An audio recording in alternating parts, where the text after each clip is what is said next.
میرے باپ کی بات ہے، اللہ اس کے رسول کی بات کا نام دین ہے، وہ ہے دین اسلام۔ اللہ مجھے دین اسلام پر چلنے کی توفیق عطا فرمائے۔ وہ عبادت کرو جو نبی نے بتائی صلی اللہ علیہ وسلم، اپنی طرف سے کچھ بھی کرو گے۔ اب ڈاکٹر نسخہ نہ دے، آپ جائیں جی سب تو بڑی طاقت والی کوئی دوائی دے نا۔ اعوذ باللہ من الشیطان الرجیم، بسم اللہ الرحمن الرحیم۔ وَإِن يَمْسَسْكَ اللَّهُ بِضُرٍّ فَلَا كَاشِفَ لَهُ إِلَّا هُوَ وَإِن يُرِدْكَ بِخَيْرٍ فَلَا رَادَّ لِفَضْلِهِ يُصِيبُ بِهِ مَن يَشَاءُ مِنْ عِبَادِهِ وَهُوَ الْغَفُورُ الرَّحِيمُ۔ وہ دوائی والا آپ کو دے دے، پہلا کیپسول کھاؤ، پہلے ہی منہ سوجے جاتے ہیں۔ اپنے ڈاکٹر سے رجوع کرتے ہو کہ نہیں کرتے؟ تو اسی طرح اس کے لیے بھی رجوع کرو قرآن و حدیث سے، آیا کہ میں یہ جو عمل کر رہا ہوں کہ سنت سے ثابت بھی ہے کہ نہیں۔ مجھے بہت ہے کہ میں درود شریف پڑھتا رہوں، لیکن میں نماز میں درود شریف وہاں پڑھوں گا جہاں مجھے حکم ہے، میں رکوع میں سجدے میں پڑھوں گا، میری نماز نہیں ہوگی کہ ہے ایسا طریقہ ہے نا ایک۔ تو میرے بھائی اللہ کے نبی سے گائیڈنس لینی ہے ہم نے، وہ ہمارے گائیڈ ہیں، قیامت تک کے لیے ہیں۔ لا الہ الا اللہ محمد رسول اللہ کا معنی یہ نہیں ہے کہ تھے، ہیں قیامت تک کے لیے ہے۔ ان کی گائیڈنس، ان کی بیشت یہ قیامت تک کے لیے ہے۔ جہاں سنتیں ہوتی ہیں سمجھے وہاں نبی صلی اللہ علیہ وسلم کی بیشت موجود ہے۔ اللہ کے لیے سنتوں سے محبت کرو، بدعات سے بچو، ورنہ نبی صلی اللہ علیہ وسلم کا ہی فرمان ہے کہ جب میری امت میں بدعات آ جائیں گی اللہ ان سے سنتیں کھینچ لے گا۔ آج ہم رسومات کو سنتیں سمجھ کر کرتے ہیں جس کا دور سے تعلق نہیں اسلام کا، پھر اس کی برکت دیکھ لو کیا تمہیں ملتی ہے۔ پیسے بھی لگاتے ہو، سب کچھ کرتے ہو، اس کے باوجود سواگا سرچ، ہماری پٹواری زبان میں کہتے ہیں نا سیری چسوا، یعنی کہ اردو میں کہتے ہیں راکھ سر میں۔ میرا بھائی اللہ تعالیٰ نے ہمیں اپنے نبی صلی اللہ علیہ وسلم کے ذریعہ سے سونے کا، کھانے کا، پینے کا طریقہ بتایا۔ آپ جا کر آج ضرور سورہ حجرات پڑھیں، آپ کو پتہ چلے کہ اسلام کے اندر کتنی اخلاقیات ہیں۔ باہر کی تو بڑی مثالیں دیتے ہو نا، لیکن اس میں دیکھو ایسی ایسی ایسی ایسی۔ ایک صحابی کا واقعہ ہے کہ نبی صلی اللہ علیہ وسلم مدینے میں آئے تو مجھے اس قبیلے کا نام اپنا، یہ جب آیتیں اتری ہیں نا کہ کسی کو مومن مرد کو زیب نہیں دیتا نہ عورتوں کو کسی کا نام بگاڑے، تو ایک قبیلہ تھا ان کے نام میں 2 3 نام تھے نا، تو اللہ کے نبی صلی اللہ علیہ وسلم نے اس کا ایک بندے کا نام لیا، تو صحابی وہ جو مقامی تھا وہ کہنے لگا یا رسول اللہ صلی اللہ علیہ وسلم آپ اس نام سے اس کو نہ پکاریے گا، وہ چڑھے گا۔ آپ نے کہا کیوں، میں نے تو اس کا نام یہ سنا ہے۔ نہیں یا رسول اللہ یہ لوگ چھیڑتے ہیں اس کو۔ پھر ساتھ ہی اللہ نے گائیڈ کر دیا کہ جو نام ہے اس سے پکارا کرو، نابینا کو انا نہ کیا کرو، تو بھی ہو سکتا ہے، لنگڑے کو جو بیچارہ لنگڑا کے تتا اوے لنگڑیا پاسے ہٹوئے وہ نیا نام فضل الدین حجا، عبد الغفور گورا، اللہ کی صفت ہے غفور، غفور رحیمی کی، وہ غفور کا بندہ ہے لیکن اس کو میں نے گورا کر دیا۔ یہ تمہیں سکھائے گا، جاؤ آج جا کر نا سورہ حجرات ضرور پڑھنا، انشاءاللہ تمہیں سمجھ آئے گی کہ اخلاقیات کیا ہے اسلام کے اندر، کیا اللہ ہمیں سکھاتا ہے۔ اللہ تعالیٰ مجھے آپ سب کو سمجھ عطا فرمائے۔ میرے بھائی یہ ورد جو ہے نا یہ مت کرو۔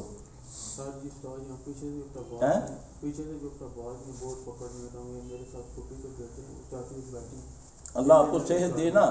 دیکھو میرا بیٹا میں آپ کو ایک بات بتاؤں، بیعت 3 قسم کی ہوتی ہے، ٹھیک ہے؟ ایک بیعت ہے جب لا الہ الا اللہ محمد رسول اللہ پڑھتے ہیں، محمد صلی اللہ علیہ وسلم بیعت ہوئی۔ ایک ہوتی ہے امیر کی بیعت جب جنگ ہوتی ہے جی، تو اس میں اپنے جنرل سے اپنے امیر سے بیعت کرتا ہے۔ تیسری بیعت ہوتی ہے جو سربراہ مملکت ہوتا ہے، اس پر کہ میں نے تجھے مانا۔ اب یہ چوتھی بیعت انڈیا پاکستان میں ہے اور دنیا میں کہیں نہیں ہے۔ پیر صاحب دی بیعت کیتی ہے جی، توڑیو نا نہیں تو رگڑا چڑسی نے، اس کو میں کہتا ہوتا ہوں گھیرو بیعت، اس کو نا گھیرنے کے لیے ہے نا، یہ کوئی نہیں ہے اسلام میں، ایسی کوئی نہیں ہے۔ ہاں نبی صلی اللہ علیہ وسلم پر بیعت کی صحابہ نے کی نا، تو نبی کی عبادت شروع کر دی تھی یا نبی صلی اللہ علیہ وسلم کی بات ماننی شروع کر دی تھی؟ بیعت کا مقصد کیا ہے؟ نبی پر بیعت اس لیے کی کہ نبی نے کہا تم اللہ کی طرف آؤ، لا الہ قولوا لا الہ الا اللہ تفلحوا، تم لا الہ الا اللہ کہو گے، اللہ کو الہ مانو گے، تم فلاح پالو گے۔ اب نبی صلی اللہ علیہ وسلم یہ نہیں کہا کہ بس بیعت کی میری تو بیٹھو ہن میری لتاں دبایا کرو تو مینوں پیسے دیا کرو، ہاں جی میں گڈیاں بناواں جائیداداں بناواں، دیتے بھی ان جن کو، کھاتے بھی ان، مانگتے بھی اس سے ہو ظالموں۔ جو تمہارا محتاج، نبی صلی اللہ علیہ وسلم نے فرمایا کہ اوپر والا ہاتھ نیچے والے ہاتھ سے بہتر ہے۔ کس کا ہاتھ ایسے اور کس کا ہاتھ ایسے؟ مرید کا ہاتھ ایسے، پیر کا ہاتھ ایسے ہیں۔ اصل پیر کی نشانی بتاؤں، اصل پیر کی کبھی سنو کبھی پڑھا ہو نبی صلی اللہ علیہ وسلم کو، اللہ اکبر کبیرہ، میرے ماں باپ قربان، میرے نبی کے جوتوں سے بھی اللہ تعالیٰ اتنی محبت عطا کر دے ہمیں۔ ایک صحابی کے دل میں تھا کہ سب لوگ نبی صلی اللہ علیہ وسلم کو تحفہ دیتے ہیں، میں تو غریب آدمی ہوں، میرے پاس تو ایک مریل سی اونٹنی ہے، اسی پر ہی لکڑیاں لاٹتا ہوں، کچھ کرتا ہوں، لیکن دل چاہتا ہے کہ نبی صلی اللہ علیہ وسلم کو یہ تحفے میں دے دوں۔ چاہت تھی نا۔ اب رسول اللہ صلی اللہ علیہ وسلم کو آ کر آپ یا رسول اللہ صلی اللہ علیہ وسلم یہ میرا ایک حقیق سا تحفہ قبول فرمائیں۔ نبی صلی اللہ علیہ وسلم یہ نہیں فرمایا چلو ایسا دوے پاسے بالو، ایک گڈی دینا پیا میں نے کھڑا رہا جی، ہے نا۔ آپ نے اس کا قبول کیا، صحابہ کو فرمایا کہ بیت المال میں کوئی اونٹنی ہے؟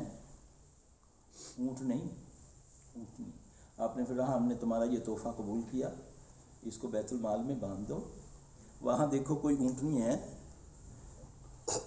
عرض کی یا رسول اللہ صلی اللہ علیہ وسلم 9 اونٹنی ہیں جو حاملہ ہیں۔ آپ نے فرمایا میرے بھائی کو تحفے کے جواب میں تحفہ دے دو۔ اس کو کہتے ہیں اصل پیر، سنا ہے؟ یہ نہیں کہ جوتے پھٹے اس دے کپڑے پھٹے دے 500 کا نوٹ میں تلے واڑی جانا پہ، یہی ہے نا۔ اللہ زیادہ نہیں ہوتا ہی یہی ہے، زیادہ کیا، زیادہ کی لمٹ ہوتی ہے۔ اللہ ہمیں معاف فرمائے، اللہ تعالیٰ ہمیں اپنا محتاج رکھے۔ وہ تمہاری رگ حیات کے قریب ہے، وہ کہتا ہے نحن اقرب الیہ من حبل الورید، میں تمہاری رگ حیات کے قریب ہوں۔ اے محمد صلی اللہ علیہ وسلم، جب لوگ تجھ سے میرے بارے میں پوچھیں کہ میں اللہ کیا کہاں ہوں، کہو وَإِذَا سَأَلَكَ عِبَادِي أَنِّي فَإِنِّي قَرِيبٌ أُجِيبُ دَعْوَةَ الدَّاعِ إِذَا دَعَانِ فَلْيَسْتَجِيبُوا لِي وَلْيُؤْمِنُوا بِي لَعَلَّهُمْ يَرْشُدُونَ۔ انہیں کہہ دو کہ میں اللہ تمہارے قریب ہوں۔ کتنا قریب؟ نحن اقرب الیہ من حبل الورید، اتنی تو تیری ماں بھی قریب نہیں ہے، رگ حیات کے قریب ہوں میں تیرے۔ جب تم دعائیں مانگتے ہو میں تمہاری دعاؤں کو قبول کرتا ہوں۔ یہ کسی خاص کو بولا کہ عام کے لیے ہے یہ لفظ؟ کہہ دو میرے بندوں کو، جنوں انسانوں کو کہہ دو کہ جب یہ تجھ سے پوچھیں کہ اللہ کہاں کیا ہے تو ان سے کہو میں تمہارے قریب ہوں۔ جب تم دعائیں مانگتے ہو میں تمہاری دعاؤں کو قبول کرتا ہوں، مگر تمہیں چاہیے کہ میرے حکموں پر چلو۔ یہ دعا کی قبولیت کی شرط ہے کہ حرام پیٹ میں نہ ہو۔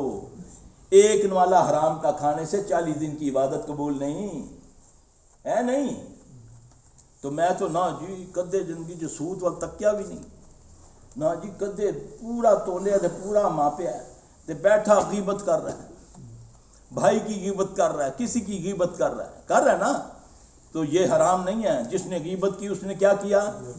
گویا کہ مردہ بھائی کا گوشت کھایا، مردہ بھائی کا گوشت۔ 3 حرام کھا دے، 3 حرام، ایک مردار، ایک بھائی، ایک انسان ہے جی۔ اب سنو، نبی صلی اللہ علیہ وسلم صحابہ کے ساتھ کسی سفر میں ہے، یہ بڑا حساس معاملہ ہے، اللہ کے لیے یہ اصلاح کرو اپنے بچوں کی۔ ہم بے روی میں بیٹھے ہوئے ہیں، میں یہ بات بتانے لگا ہوں، اس میں اتنا ڈر لگا مجھے اس پہ کہ اللہ ہمیں معاف رہا۔ اب تو بات دل کرتا ہے کسی کی اچھی بات بھی نہ کہو، کسی اتنا ڈر لگ رہا ہے۔ آپ سفر میں ہیں، حضرت عمر رضی اللہ تعالیٰ عنہ ابو بکر رضی اللہ عنہ کو کہتے ہیں کہ یار دیکھو، اپنے غلام کے بارے میں اتنا کہا کہ دیکھو اس کو چاہیے تھا کہ ہمارے جاگنے سے پہلے کو کھانا چھانا تیار کر لیتا، ہیں؟ آپ سوچیں گے یہ بات کوئی بات ہے یار، یار کھانا کو تیار کر لیتا، اس کو چاہیے تھا ہمارے سے پہلے جاگنا، غلام ہے یہ۔ اس کو کہتے ہیں یار اب تو لیٹ ہو گئے ہیں، جاؤ نبی صلی اللہ علیہ وسلم کے پاس جا کر پوچھو کوئی کھانا ہے، کوئی سالن وغیرہ تو لے آ۔ اب وہ غلام جاتا ہے نبی صلی اللہ علیہ وسلم کے پاس، حدیث بیان کر رہا ہوں، خواب نہیں بیان کر رہا، کسی بابے کا کوئی قول نہیں بیان کر رہا کہ فلاں نے خواب میں دیکھا تو یہ کر دیا تو وہ کر دیا، خوابوں سے باہر نکلو۔ فرمایا آپ نے فرمایا انہیں کہو کہ تم نے تو کھا لیا ہے، تم نے تو کھا لیا ہے۔ ایک دم پریشان ہوئے کہ نبی صلی اللہ علیہ وسلم یہ کیا جواب بھیجا ہے۔ آپ گئے آپ کے پاس جا کر، کون کون؟ ابو بکر رضی اللہ عنہ، عمر رضی اللہ عنہ، کیسی ہستی ہیں یہ۔ آپ نے فرمایا تم نے تو کھا لیا ہے، میں تو تمہارے دانتوں میں ریشے دیکھتا ہوں ان کے پھنسے ہوئے گوشت کے، ہیں یا رسول اللہ صلی اللہ علیہ وسلم اللہ سے ہمیں معافی دلوا دیں۔ آپ نے فرمایا یہ معاف کرے گا تو معافی ملے گی جس کی تم نے غیبت کی ہے۔